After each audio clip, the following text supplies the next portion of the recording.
नगर पालिका मंगला मध्य विद्यालय के प्रांगण में उपस्थित हमारे महोदय, मेरे साथी शिक्षक शिक्षिका, एस्पायर संस्था से तृप्ति और सौरभ और उर्मिला मैडम, आपका स्वागत है हमारे विद्यालय प्रांगण में।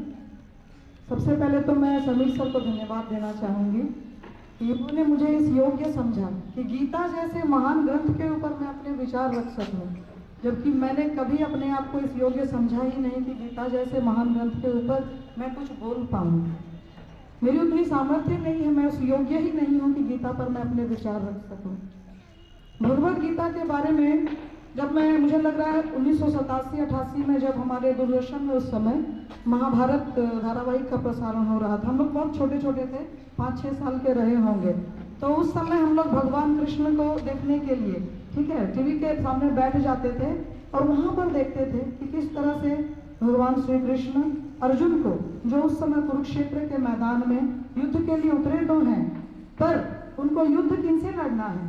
अपने सगे संबंधियों से, अपने भीष्म पिता से, अपने गुरु द्रोणाचार्य से, अपने भाइयों से।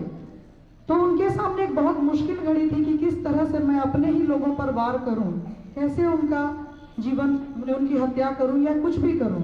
तो उस समय श्री कृष्ण ने उनको गीता का उपदेश दिया था, जिसमें उन्होंने ये बताया था कि धर्म के रास्ते पर जब भी तुमको चलना पड़े और वहां पर अधर्म हावी हो रहा हो, तो अपने धर्म को बचाने के लिए तुम्हें अपनों का भी संहार करना पड़ेगा।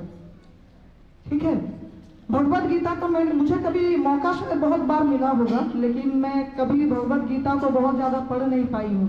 बस वही महाभारत धारावाहिक में ही मैंने श्री कृष्ण के द्वारा दिए गए श्लोकों को पढ़ती थी। उस समय कुछ समझ नहीं आता था, कुछ नहीं, हमारे लिए वो बिल्कुल अनजान ही था सब कुछ। और धीरे धीरे जब वक्त के साथ हम लोग उसको समझने लगे, आज भी मैं पढ़ी नहीं हूँ, लेकिन सुनते सुनते बहुत बार ऐसा श्लोक आया है जिसका अर्थ हमें समझ में आया। तो इतना ही समझ में आया कि हमारे जीवन में जब भी किसी भी प्रकार की मुसीबत आए, तो सबसे पहले आपको रास्ता दिखाएगा भगवद गीता ही। ये ऐसा ग्रंथ है कि आपकी छोटी से छोटी मुश्किलों के लिए भी इसमें सब कुछ है। आप कभी भी इसको मौका मिले तो, जैसे समीर सर ने मुझे ये मौका दिया, तो मैं थोड़ा बहुत पढ़कर तैयारी कर आई हूँ कि शायद कुछ बोल सकूँ, पर मेरे लिए संभव नहीं है गीता जैसे ग्रंथ को, इतने महान ग्रंथ को पढ़ पाना। बस इतना ये समझी हूँ कि उपनिषदों का सार है ये भगवद गीता, जिसमें लगभग 18 अध्याय और 700 श्लोक हैं। और ये 700 श्लोक पढ़ना, जहाँ मेरी भाषा ही संस्कृत नहीं है, तो मेरे लिए बहुत मुश्किल हो जाता है वहाँ पर समझ पाना। लेकिन जहाँ तक मुझे समझ में आया है कि गीता में हम सभी के लिए कुछ न कुछ रखा है, कुछ न कुछ उसमें ज्ञान की बातें छुपी हुई हैं। जब भी मौका मिले उसको पढ़ना है।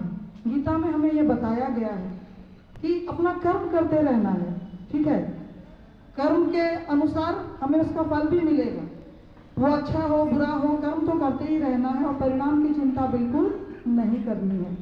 निडर रह के अपना काम करना है, अपने ऊपर हमेशा आत्मविश्वास बनाए रखना है। ये सभी कुछ हमें गीता सिखाती है।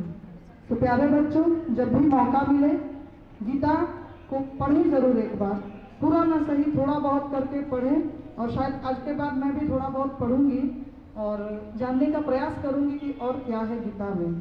ठीक है, इन्हीं शब्दों के साथ मैं अपने विचार यहाँ पर समाप्त करूंगी। धन्यवाद।